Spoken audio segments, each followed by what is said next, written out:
Hey everyone. Not much work going on lately. Been doing a lot of stuff around the house. Got a roof to do. I'm part of the barn.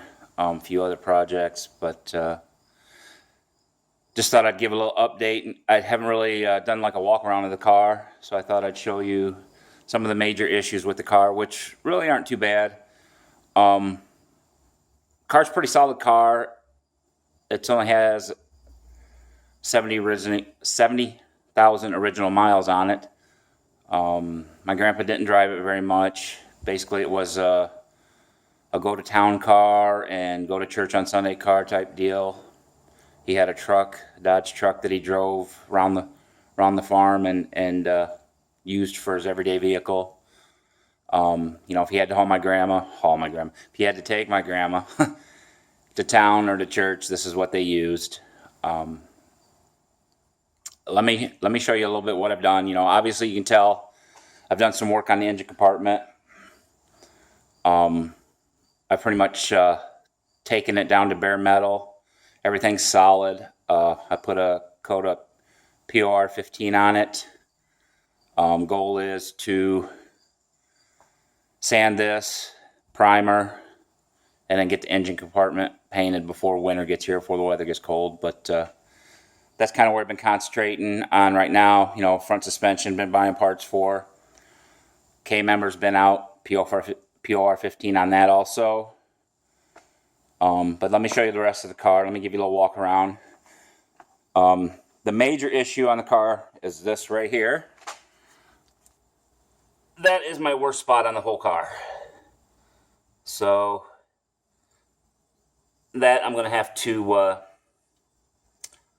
take down to bare metal, and being it's a 4-door, replacement parts are not ready available like they are for the 2-door. So I'm going to have to reconstruct some of this. Now that back there, I believe, is the same as a 2-door, so I can get a lower panel for that.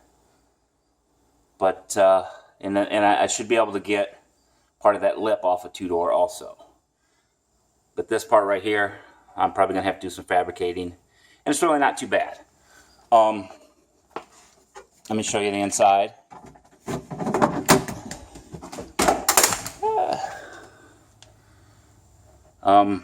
I started to take it down to bare metal. You can kind of see a little bit of rust in there, but just have to clean it up, see what needs repaired, and go from there. The other side is the same, pretty much. Not down by the door, but the rear lower behind the tire. Trunk is solid. There's a couple spots that was some surface rust. But other than that, the trunk is solid. The floor pan is solid. The rust you see is just surface rust. I've hit it with a grinder, cleaned it up. You can see that spot from the outside there on the inside. A lot of dust and dirt. They lived on a dirt road. Same over there, same exact spot. I can't get to this side very good, but there's the spot on the passenger side. The doors, all 4 doors are solid. Windows I'm probably going to pull out just to basically clean up. There's a lot of dirt in the window track and stuff. So I'm probably going to pull it out just to clean it. But it seems to be pretty solid. Roof is solid.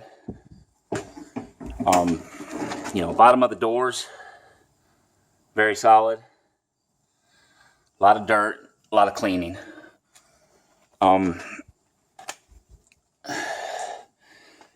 Inside is in really good shape. The worst spot in the interior is right here where Grandpa got in and out of the car. And then I don't know if I can find the exact same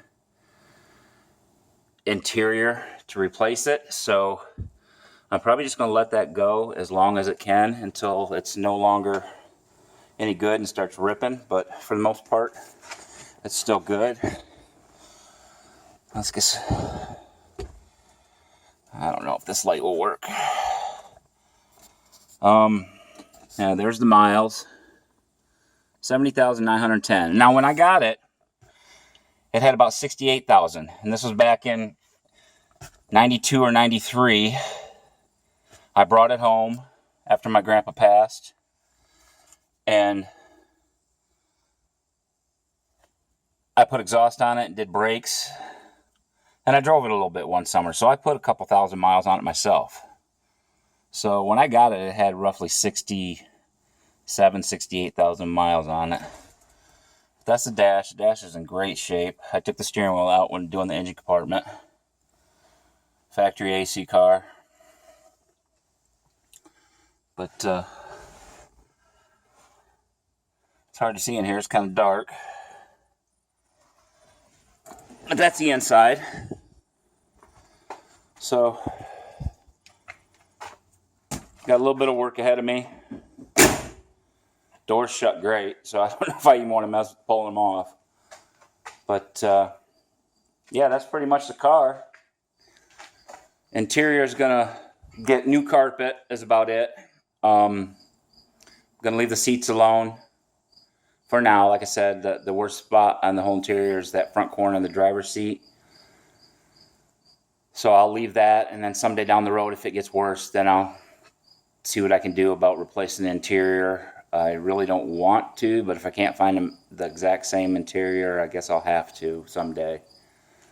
But that's pretty much it. I mean, you can see the bottom of the rockers.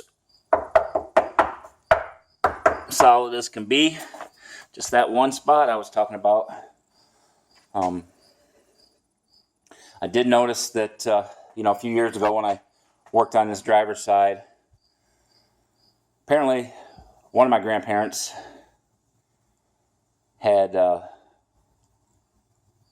rubbed up against something on either side of the car, because there was some bodywork filler on both rear quarters, and I don't ever remember that. So it was either something when I was very little or something that happened and they just never talked about it. I mean, we only saw my grandparents once or twice a year. They lived out of state from us, so I never, when I was little growing up, I didn't care what happened to the car. As long, every time I saw it, it was running and driving. But that's pretty much where we stand right now. A lot of cleaning, a lot of buying bushings and little things like that right now for the front suspension. Just ordered a pitman arm today. So once I get that all situated and get I want to get the engine bay painted, and then after I get that painted, then I'll work on getting the front suspension back under it. The rear suspension and the underneath side of the car will probably get done at another point in time. I'd really like to get a lift someday and get it up in the air and be able to do that, the underside of the car, with a lift and stuff instead of laying on my back. I've been under the car and I have yet to find a hole in the floorboard. So, like I said, it's a pretty solid car. It didn't get driven much. But that's where we stand. So thanks again for watching. Hope you like, and we'll see you next time.